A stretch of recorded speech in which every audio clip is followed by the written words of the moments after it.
Sector સારો લાગી રહ્યો છે. એમાંનો એક સ્ટોક છે જેબીએમ ઓટો.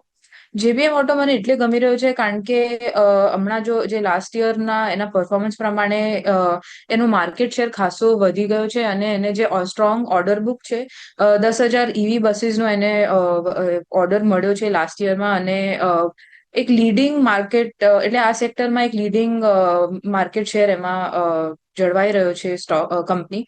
એટલે મને આ સ્ટોક ખાસો સારી લાગી રહ્યો છે ફંડામેન્ટલી. ટેકનિકલી બી આજે આપણે જોઈએ તો 20 ડે 50 ડે મૂવિંગ એવરેજનો એક ક્રોસઓવર બી છે અને એક લોંગ ટર્મ ટ્રેન્ડ લાઇનનો બ્રેકઆઉટ બી દેખાઈ રહ્યો છે.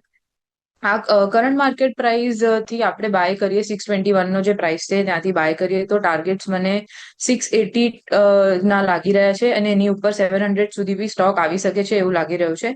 જો 700 ઉપર સસ્ટેન કરે તો 765 ના લેવલ્સ બી લોંગ ટર્મમાં સ્ટોકમાં આવી શકે એવું લાગી રહ્યું છે. સ્ટોપ લોસ ની વાત કરીએ તો મને લાગે છે કે 600 થી 575 સુધીનો લેવલ આપણે સ્ટોપ લોસ માટે રાખી શકીએ છીએ. આ પ્રમાણે અહીંયાથી એક બાઇંગ ઓપોર્ચ્યુનિટી જેબીએમ ઓટોમાં મને દેખાઈ રહી છે. ઓકે, તો જેમ મેં કીધું એ પ્રમાણે જેબીએમ ઓટો છે કે જેમાં વ્યૂ પોઝિટિવ છે, જેની ઉપર અહીંયાથી ખરીદવાની સલાહ સૃષ્ટિ મેમ તરફથી બની રહી છે.